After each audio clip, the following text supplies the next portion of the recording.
I-PAC অফিসে ইডির তল্লাশি, দলীয় তথ্য চুরির অভিযোগে ঝাড়গ্রাম শহরে প্রতিবাদ মিছিল তৃণমূলের।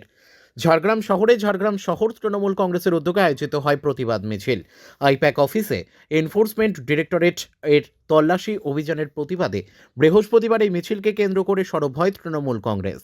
মিছিল চলাকালীন শহরের বিভিন্ন গুরুত্বপূর্ণ পথ পরিক্রমা করে দলীয় কর্মী সমর্থকরা প্রতিবাদ জানান।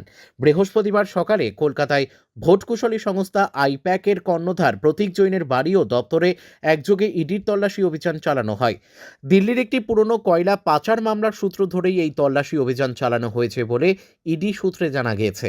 এই ঘটনার প্রতিবাদে দলীয় নির্দেশ মতো বৃহস্পতিবার বিকেল 4টে থেকে প্রতিটি ব্লক ও ওয়ার্ডে ওয়ার্ডে প্রতিবাদ কর্মসূচির ডাক দেওয়া হয়। সেই কর্মসূচির অঙ্গ হিসেবে ঝাড়গ্রাম শহর তৃণমূল কংগ্রেসের উদ্যোগে ঝাড়গ্রাম শহরে প্রতিবাদ মিছিল অনুষ্ঠিত হয়। মিছিল চলাকালীন দলীয় তথ্য চুরির অভিযোগ তুলে তৃণমূল কর্মী সমর্থকরা স্লোগানে তাদের ক্ষোভ প্রকাশ করেন। তৃণমূল নেতৃত্বের অভিযোগ, রাজনৈতিক উদ্দেশ্য প্রণোদিতভাবে কেন্দ্রীয় তদন্তকারী সংস্থাকে ব্যবহার করে বিরোধী দলকে ভয় দেখানো ও দলীয় তথ্য হাতানোর চেষ্টা করা হচ্ছে। এই ধরনের অগণতান্ত্রিক হস্তক্ষেপ বন্ধ না হলে আগামী দিনে আন্দোলন আরও তীব্র করা হবে বলেও হুঁশিয়ারি দেন তারা।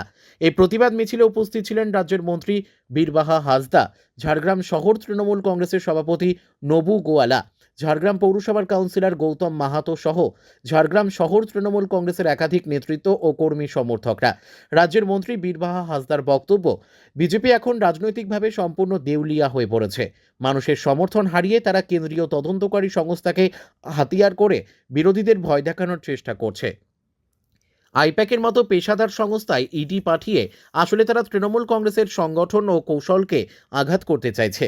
কিন্তু বিজেপিকে বুঝতে হবে, এই রাজ্যে ভয় দেখিয়ে রাজনীতি করা যায় না। মানুষ সব দেখছে, সব বুঝছে। গণতন্ত্রকে ধ্বংস করার এই চেষ্টা আমরা কখনো মেনে নেব না। বিজেপির এই প্রতিহিংসার রাজনীতির বিরুদ্ধে তৃণমূল কংগ্রেস রাস্তায় নেমেছে। ভবিষ্যতেও আরও বৃহত্তর আন্দোলনের মধ্য দিয়ে তার জবাব দেওয়া হবে। ঝাড়গ্রাম থেকে অরূপ ঘোষের রিপোর্ট, বিগ নিউজ বাংলা।